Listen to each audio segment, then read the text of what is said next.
आंबट तिखट आमटी खाऊची तर ती सुळ्याची किंवा पापलेटाची एकदम भारी लागतं. सकाळी मार्केटात गेलं विजयदुर्गवाली भाभी ना ताजे फडफडीत सुळे घेऊन येल्ली.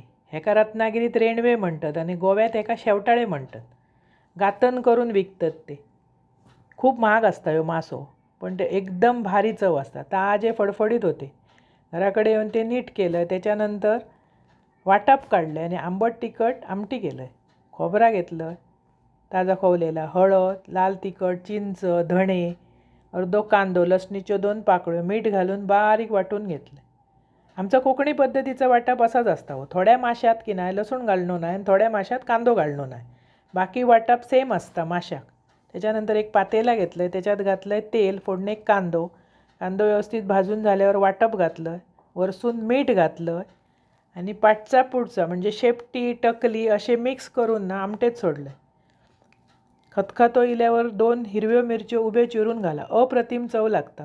अशी धयच्या थंय आमटी करून खावा. आवडतली तुमका आणि आवडल्यास पटकन चॅनल सबस्क्राईब.